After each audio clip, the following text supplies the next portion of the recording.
السلام علیکم ورحمۃ اللہ وبرکاتہ۔ ناظرین کرام، آج 20 اکتوبر سن 2024 ہے۔ جمعیت کے متعلق ایک بڑی افسوسناک خبر سامنے آئی ہے۔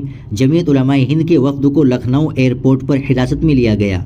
وہ بہرائچ فساد متاثرین کی امداد کے لیے بہرائچ جا رہا تھا۔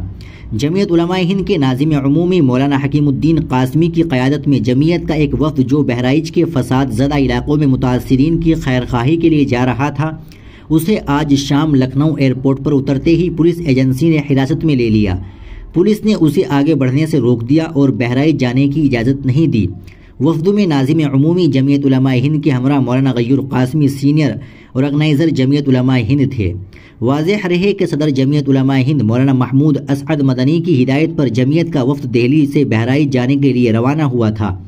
اس دورے کا مقصد بہرائچ کے متاثر افراد سے ملاقات کرنا، ان کی حالت زار معلوم کرنا اور ان کی ہر ممکن مدد فراہم کرنا تھا۔ جمعیت علماء ہند نے ہمیشہ ملک میں امن، بھائی چارے اور سماجی ہم آہنگی کے فروغ کے لیے کام کیا ہے اور بلا تفریق مذہب و ملت ہر قسم کے مظلومین کی داد رسی کو اپنا فرض سمجھا ہے۔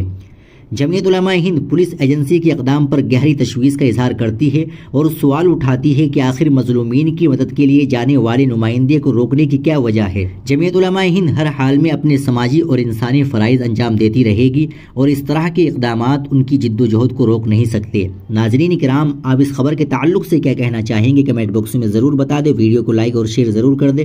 چینل کو بھی سبسکرائب